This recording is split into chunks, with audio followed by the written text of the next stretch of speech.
ఈ న్యూస్ మన ఊరు మన వార్తలు. Web news channel.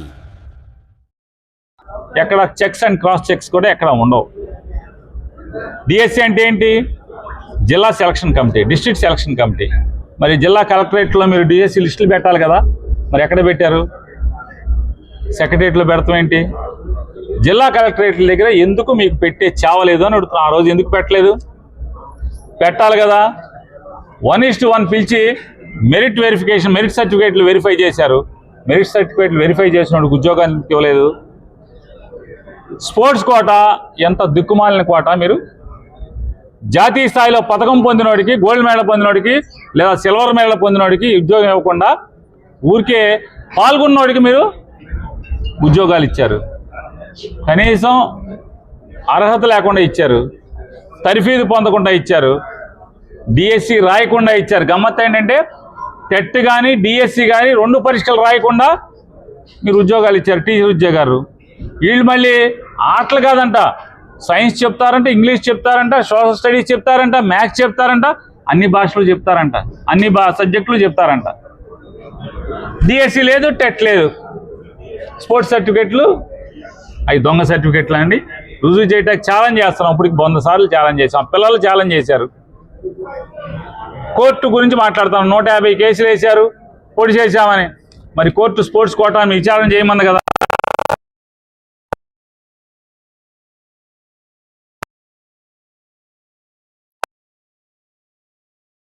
ముందుకెళ్ళమని మరి కోర్టు విచారణ చేయమని ఇచ్చింది కదా. స్పోర్ట్స్ కోటాలో రిక్రూట్మెంట్ మొత్తాన్ని విచారణ చేయమని చెప్పింది కదా. నవ్వుతాడు కదా ఎవడన్నా. మరి మీరు ఇచ్చిన స్పోర్ట్స్ కోటా రిక్రూట్మెంట్ ఇచ్చినటువంటి జీవోని డిఎస్సి పరీక్షల ముందు 19వ తారీఖు ఎందుకు ఇచ్చారు? డిఎస్సి పరీక్షలు పూర్తయిపోయి రిక్రూట్మెంట్ పూర్తవగానే ఎందుకు ఆ జీవోని మళ్ళీ మార్చారు? ఎందుకు మార్చారు? డొల్లతనం అది కాదా? తప్పుడుతనం అది కాదా? మీరు డబుల్ ఇంజిన్ అన్నారు కదా. ఢిల్లీలో విద్యాశాఖ మంత్రి జెన్జీ ఉద్యమంతో, కాక్రోచ్ ఉద్యమంతో మరి రాజీనామా చేశాడు కదా. మరి నువ్వు కూడా రాజీనామా చేయాలి కదా.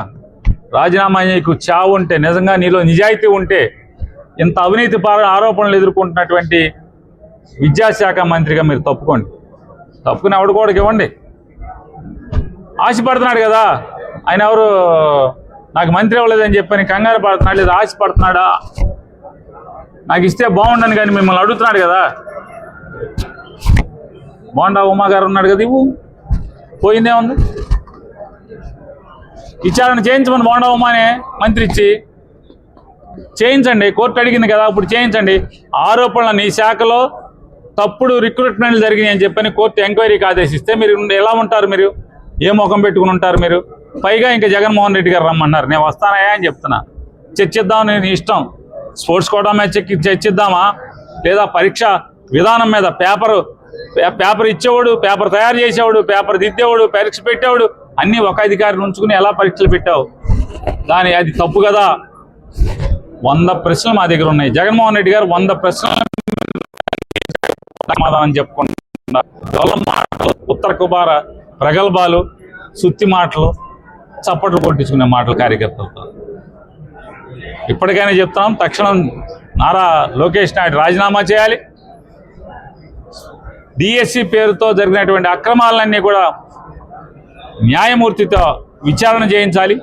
దోషులందరినీ కూడా జైలుకి వేయించాలి, ప్రాసిక్యూట్ చేయాలని చెప్పి డిమాండ్ చేస్తాం.